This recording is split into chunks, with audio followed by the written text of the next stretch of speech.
కొనుగోళ్లపై BJP BRS నేతలు తప్పుడు ప్రచారం చేస్తున్నారని డిప్యూటీ సీఎం బట్టి విక్రమార్క అన్నారు. మీ సామర్థ్యం కోసం రైతుల్ని యాగం చేయొద్దని సూచించారు.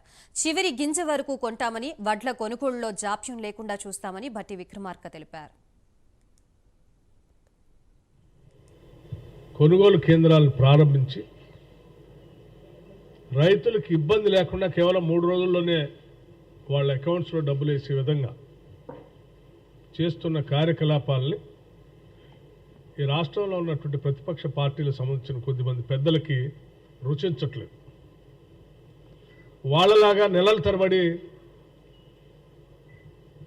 కళ్ళాల్లోనే ధాన్యం ఉండేటట్టుగా, అక్కడ తడిసిపోయినా పర్వాలేదు రైతుల కర్మకు వదిలేసినట్టుగా, ఒకవేళ కాటా వేస్తే కూడా తరుగు తీసేసి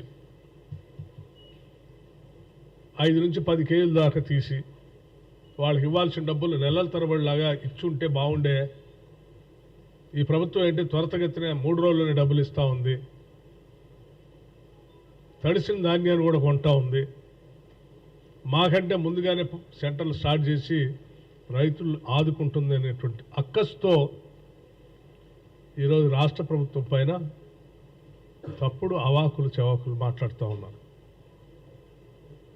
రాజకీయాల కోసం చేయాలి తప్ప